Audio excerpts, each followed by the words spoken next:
2001 August 24వ తేదీ రాత్రి టొరంటోలోని Pearson airport ఎప్పట్లాగే చాలా రద్దీగా ఉంది. ఎయిర్ ట్రాన్సిట్ ఫ్లైట్ 236 పోర్చుగల్ వెళ్లడానికి సిద్ధంగా ఉంది. అందులో కూర్చున్న 293 మంది ప్రయాణికుల ముఖాల్లో ఎంతో ఆనందం, ఉత్సాహం. కొందరు తమ కుటుంబ సభ్యులను కలవడానికి వెళుతున్నారు, మరికొందరు హాలిడే ట్రిప్ కోసం.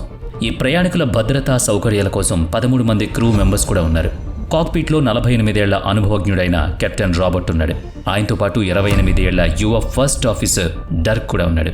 రాబర్ట్కు 16,800 గంటల పాటు విమానాలు నడిపిన అనుభవం. ఆయన గ్లేడర్ నడపడంలో చాలా స్పెషలిస్ట్. రాత్రి 12:52 ఆ ఫ్లైట్ టొరంటో నేలను వదిలి గాల్లోకి ఎగిరింది. కొద్దిసేపటికి అట్లాంటిక్ మహాసముద్రం మీదుగా చీకటి ఆకాశంలో కలిసిపోయింది. అంతా చాలా పర్ఫెక్ట్గానే ఉంది. క్యాబిన్లో లైట్లు డిమ్ చేయడంతో చాలా మంది నిద్రపోతున్నారు. కొందరు మాత్రం మెల్లగా కబుర్లు చెప్పుకుంటున్నారు. క్రూ మెంబర్స్ నవ్వుతూ తమ డ్యూటీ చేసుకుంటున్నారు. కింద అట్లాంటిక్ మహాసముద్రం చాలా ప్రశాంతంగా ఉంది. పైన ఆకాశం నక్షత్రాలతో నిండిపోయింది. ఫ్లైట్ 39,000 అడుగుల ఎత్తులో ఎగురుతోంది. అది కొద్ది గంటల్లోనే 306 మంది ప్రాణాలను ప్రమాదంలో పడేయబోతుందని ఎవరికీ తెలియదు. ప్రయాణం మొదలై సుమారుగా 4 గంటలు గడిచింది. అంతా చాలా ప్రశాంతంగా ఉంది.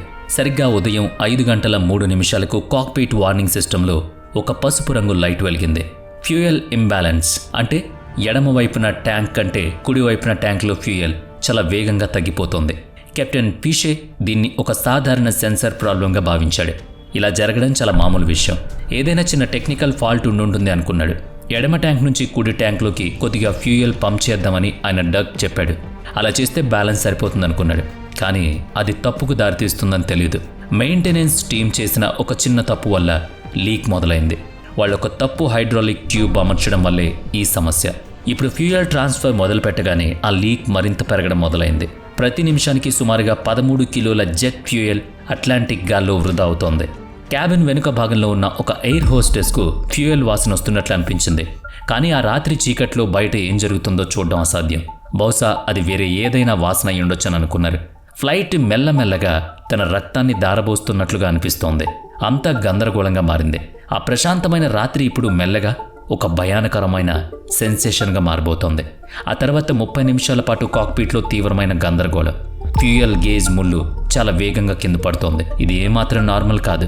ఫస్ట్ ఆఫీసర్ డర్క్ పదే లెక్కలు వేసి చూస్తున్నాడు. కానీ ప్రతిసారి ఆ రిజల్ట్ వాళ్ళను షాక్కి గురి చేస్తోంది. ఫ్యూయల్ వాడకం అనుకున్న దానికంటే చాలా వేగంగా జరుగుతోంది. ఫ్యూయల్ ఎవరో తాగేస్తున్నట్లుగా, కారిపోతున్నట్లుగా, కింద ఒలిగిపోతున్నట్లుగా ఉంది. అందుకే ఆయన ముఖంలో టెన్షన్ స్పష్టంగా ఉంది. వాళ్ళు లిస్బన్ వైపు ప్రయాణం కొనసాగించాలనే నిర్ణయించుకున్నారు. ఎందుకంటే నడి సముద్రంలో వాళ్లకు వేరే ఆప్షన్ లేదు. కింద 1000 అడుగుల లోతులో చీకటిలో ఉన్న అట్లాంటిక్ నీళ్లు మాత్రం వాళ్ళని కిందకే ఆహ్వానిస్తున్నాయి. ఉదయం 5:45 కాక్పిట్లో మరో అలారం మోగింది. Engine oil temperature high, oil pressure లో అని వార్నింగ్ చెబుతోంది. ఇది కుడివైపు ఉన్న నెంబర్ 2 ఇంజన్కు సంబంధించిన అలారం. ఫ్యూయల్ లీక్ అవ్వడం వల్ల ఇంజన్ పార్ట్స్కు వెళ్లాల్సిన ఆయిల్ కూడా లీక్ అవుతోంది. ఇప్పుడు పరిస్థితి పూర్తిగా చేయి దాటిపోయింది. కెప్టెన్ పీషే వెంటనే ఎయిర్ ట్రాఫిక్ కంట్రోల్ను కాంటాక్ట్ చేశాడు. తన గొంతులో ఎలాంటి కంగారు కనిపించకుండా చాలా ప్రశాంతంగా మాట్లాడాడు. ఇది ఎయిర్ ట్రాన్సిట్ 236 అని, ఫ్యూయల్ లీక్ అవుతుందని వాళ్ళకి చెప్పాడు. దారి మళ్లించి అజోర్స్ దీవుల్లో లాజెస్ ఎయిర్ బేస్లో ల్యాండ్ అవ్వడానికి పర్మిషన్ అడిగాడు. ఆ సమయంలో వాళ్లకు అత్యంత దగ్గరగా ఉన్న భూభాగం అజోర్స్ మాత్రమే. కానీ అది కూడా దాదాపుగా 300 కిలోమీటర్ల దూరంలో ఉంది. ఏటీసీ వెంటనే వాళ్లకు ఆ రూట్ క్లియర్ చేసింది. ఇప్పుడు వాళ్ళ పోరాటం సమయంతో మొదలైంది. తమ దగ్గర ఎంత ఫ్యూయల్ ఉందో వాళ్ళకు ఖచ్చితంగా తెలియదు. అసలు వాళ్ళు నేల వరకు చేరుకోగలరో లేదో కూడా తెలియదు. ఉదయం 6:13 అయింది. అట్లాంటిక్ మహాసముద్రం పైన 38,000 అడుగుల ఎత్తులో వాళ్ళు భయపడిన పనే జరిగింది. కుడివైపు ఇంజన్ నుంచి భయంకరమైన శబ్దం వచ్చి ఒక్కసారిగా ఆగిపోయింది. కాక్పిట్ స్క్రీన్ మీద ఒక పెద్ద red alert, engine to flame out. Flight ఒక వైపు కొద్దిగా వంగింది. క్యాబిన్లో విపరీతమైన వైబ్రేషన్. మెలకువగా ఉన్న ప్రయాణికులు తీవ్ర భయాందోళనకు గురయ్యారు. కెప్టెన్ పీషే చాలా కష్టపడి ఫ్లైట్ను కంట్రోల్ చేశాడు. ఇప్పుడు వాళ్ళ దగ్గర ఎడమవైపు ఉన్న నెంబర్ 1 ఇంజన్ మాత్రమే మిగిలింది. ఆ ఒక్క ఇంజన్ సాయంతో 200 కిలోమీటర్ల దూరంలో ఉన్న అజోర్స్ చేరుకోవచ్చని వాళ్ళు ఆశించారు. కానీ ఆ ఆశ కేవలం 13 నిమిషాలు మాత్రమే బ్రతికింది. ఉదయం 6:26 ఎడమవైపు ఇంజన్ కూడా ఫెయిల్. ఫ్లైట్లో ఒక్కసారిగా భయంకరమైన నిశ్శబ్దం. 2 ఇంజన్లు పూర్తిగా ఆగిపోయాయి. 3 లక్షల కిలోల బరువున్న ఆ భారీ ఎయిర్ బస్ ఇప్పుడు కేవలం ఒక పెద్ద గ్లైడర్లా మారిపోయింది. అది 35,000 అడుగుల ఎత్తు నుంచి నిమిషానికి 2,000 అడుగుల వేగంతో కింద పడుతోంది. క్యాబిన్లో ఎమర్జెన్సీ లైట్లు వెలిగాయి. ఏసీ ఆగిపోయింది. వాతావరణం అంతా భయంకరంగా మారింది. ప్రయాణికులు గట్టిగా కేకలు వేయడం మొదలుపెట్టారు. చాలామంది ఏడుస్తూ దేవుణ్ణి ప్రార్థిస్తున్నారు. తమ పని ఇక అయిపోయిందని వాళ్ళు ఫిక్స్ అయ్యారు. కింద కేవలం చావును ఆహ్వానించే సముద్రం మాత్రమే ఉంది. కెప్టెన్ రాబర్ట్ పీషే కాక్పిట్లో కూడా చావు లాంటి నిశ్శబ్దం ఆవహించింది. కెప్టెన్ రాబర్ట్ పీషే స్టిక్ను చాలా గట్టిగా పట్టుకున్నాడు. ఆయన కళ్ళల్లో భయం లేదు, ఒక విచిత్రమైన ప్రశాంతత కనిపిస్తోంది. ఆయన ఫస్ట్ ఆఫీసర్ వైపు చూసి 2 ఇంజన్లు కోల్పోయామని చెప్పాడు. దానికి డర్క్ వణుకుతున్న గొంతుతో మనం గ్లేడ్ అవుతున్నాం సార్ అని బదులిచ్చాడు. వాళ్ళ చేతిలో ఇప్పుడు కేవలం 19 నిమిషాల సమయం మాత్రమే ఉంది. ఈ 19 నిమిషాల్లో నేలను చేరుకోకపోతే ఆ ఫ్లైట్ అట్లాంటిక్ మహాసముద్రంలో కలిసిపోతుంది. లాజెస్ ఎయిర్ బేస్ ఇంకా 120 కిలోమీటర్ల వేగంతో ఉంది. అక్కడికి చేరుకోవడం అసాధ్యం అనిపిస్తోంది. కానీ కెప్టెన్ పీషే ఏమాత్రం ఓటమి ఒప్పుకోలేదు. ఆయన గ్లేడర్ నడపడంలో మంచి శిక్షణ పొందిన పైలట్. ఇంజన్ లేకుండా ఫ్లైట్ను ఎలా కంట్రోల్ చేయాలని తెలుసు. అప్పుడే ఒక పెద్ద శబ్దంతో ఫ్లైట్ కింద భాగం నుంచి ర్యామ్ ఎయిర్ టర్బైన్ బయటకొచ్చింది. ఇది గాలి ఒత్తిడితో తిరుగుతూ ఫ్లైట్లో ముఖ్యమైన సిస్టమ్స్ పనిచేసేలా చేస్తుంది. కాక్పిట్లో కొన్ని స్క్రీన్స్ మళ్లీ ఆన్ అయ్యాయి. డర్క్ వెంటనే ఎయిర్ ట్రాఫిక్ కంట్రోల్కు మేడే కాల్ చేశాడు. 2 ఇంజన్లు ఫెయిల్ అయ్యాయని, లాజెస్ వైపు గ్లైడ్ చేస్తున్నామని చెప్పాడు. ఇది విన్న ఏటీసీ ఆపరేటర్ వాయిస్లో తీవ్రమైన ఆందోళన కనిపించింది. 2 ఇంజన్లు పోయాయా అని అతను మళ్లీ అడిగాడు. దానికి డర్క్ అవునని సమాధానం చెప్పాడు. వెంటనే లాజెస్ ఎయిర్ బేస్లో ఎమర్జెన్సీ సైరన్లు మోగాయి. రన్వే పూర్తిగా ఖాళీ చేయించారు. ఫైర్ ఇంజన్లు, అంబులెన్స్లు సిద్ధంగా ఉన్నాయి. ఇప్పుడు అంతా కెప్టెన్ పీషే చేతుల్లోనే ఉంది. చిన్న తప్పు జరిగినా 306 మంది ప్రాణాలు గాల్లో కలిసిపోతాయి.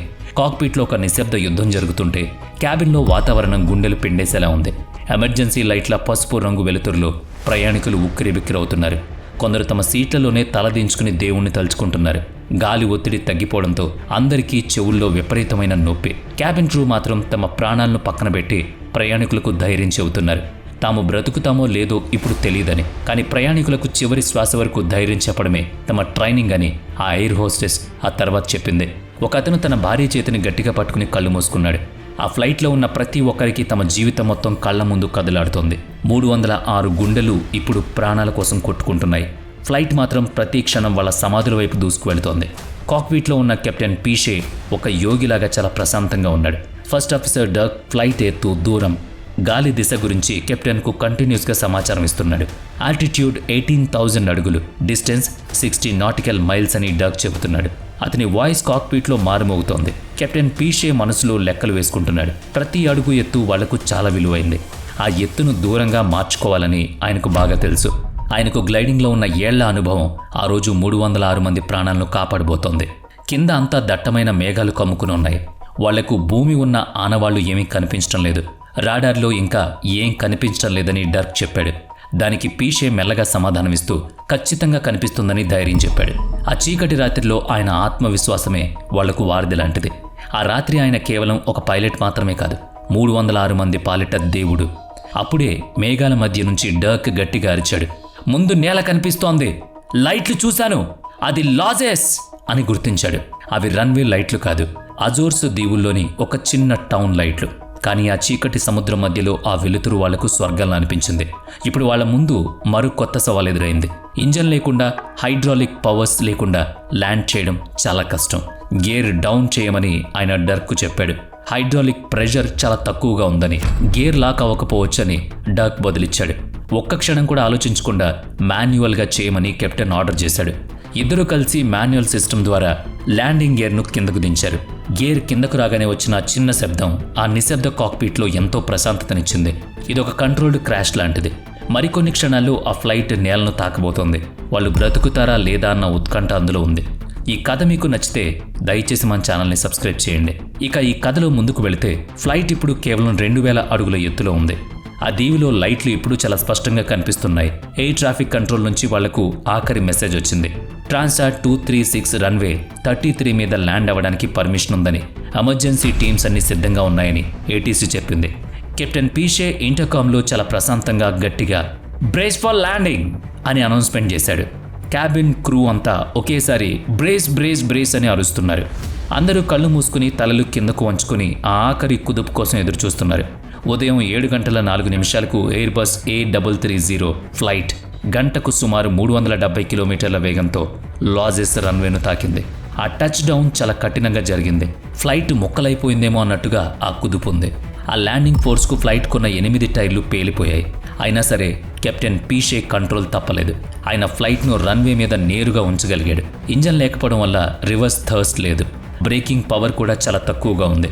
ఆ ఫ్లైట్ రన్వే మీద ఒక అగ్నిగోళంలా పరిగెడుతూ ఉంది. చివరిగా రన్వే ముగియడానికి కేవలం 700 మీటర్ల ముందు ఆ భారీ గ్లైడర్ ఆగిపోయింది. ఒక్క క్షణం పాటు లోపల అంతా సైలెంట్ అయిపోయింది.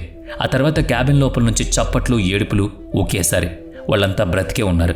ఒక చిన్న గీత కూడా వాళ్ళ మీద పడలేదు. ఇదొక అద్భుతం. కెప్టెన్ రాబర్ట్ పీషే నైపుణ్యం, ధైర్యం ఈ అద్భుతాన్ని నిజం చేశాయి. ప్రయాణికులు ఎమర్జెన్సీ స్లైడ్స్ ద్వారా కిందకు దిగారు. కొందరు నేలను ముద్దాడారు, మరికొందరు ఏడుస్తూ నేలపై కూలబడ్డారు. మనిషి తన ధైర్యాన్ని కూడా తీసుకుని కంట్రోల్ తప్పకుండా ఉంటే ఎలాంటి అద్భుతం చేయొచ్చో ఈ ఫ్లైట్ కెప్టెన్ చేసి చూపించాడు. చావును అతి దగ్గరగా చూసి మళ్లీ కొత్త జీవితాన్ని చూసిన 306 మంది కథ చరిత్రలో ఎయిర్ ట్రాన్సిట్ 236 రాసి చూపించింది.